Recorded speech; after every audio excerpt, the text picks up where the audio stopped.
Stranger Things signs off with a sweeping, ambiguous finale.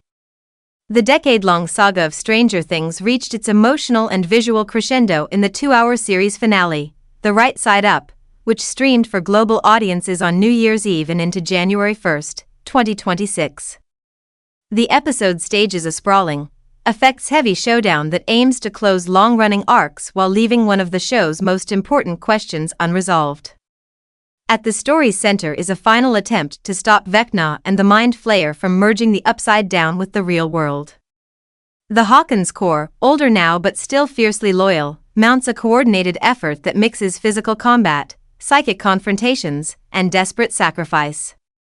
The battle sequences emphasize scale and spectacle, wide, chaotic set pieces balanced with smaller, character-driven confrontations inside Vecna's psyche. By the episode's end, most of the immediate threats are neutralized, and the Upside Down's hold on Hawkins is finally broken. The fate of 11, Millie Bobby Brown, provides the finale's most potent emotional hook. Early in the episode, she appears to sacrifice herself in a bid to defeat Vecna and save the kidnapped children. The scene is staged to feel final and mournful.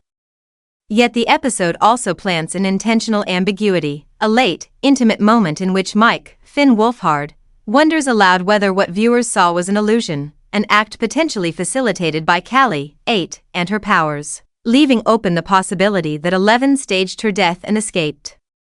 That duality, griefful closure versus hopeful subterfuge, has become the primary talking point among viewers. Beyond the central showdown, the finale ties up many of the ensemble's arcs in a bittersweet epilogue. An 18-month time jump shows characters adjusting to lives that are both familiar and changed. Careers, relationships, and relocations underscore how the friends have moved on while still carrying the trauma and the bonds forged in Hawkins. Several fan-favorite outcomes, new jobs or life paths for Steve, Joyce, and others, land as comforting resolutions rather than melodramatic twists. Critics and commentators have noted that the epilogue leans into nostalgia and emotional closure more than risky narrative gambits. Reaction to the finale has been mixed but broadly engaged. Some reviewers praised the episode for delivering a satisfying emotional payoff and for letting the characters face the consequences of their choices. Others criticized its length, crowded plotting, and what some saw as a too broad roster of characters that reduced the finale's dramatic tension. On social media and fandom forums, conversations are clustered around the emotional beats, particularly 11's ambiguous exit, and whether the series' size and scope ultimately helped or hindered its final chapter. The series' cultural footprint and franchise future were also on display.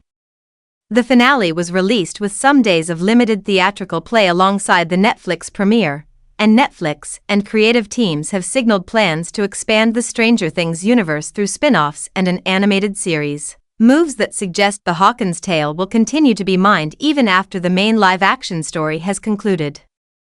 What the finale means for the show's legacy. Stranger Things ends as a show that grew from a tight, 1980s-tinged mystery into an ambitiously serialized epic. For viewers who fell in love with the early season's adolescent immediacy, the finale may feel like a different kind of ending, one that favors communal, adult closure over the high-risk shocks some expected.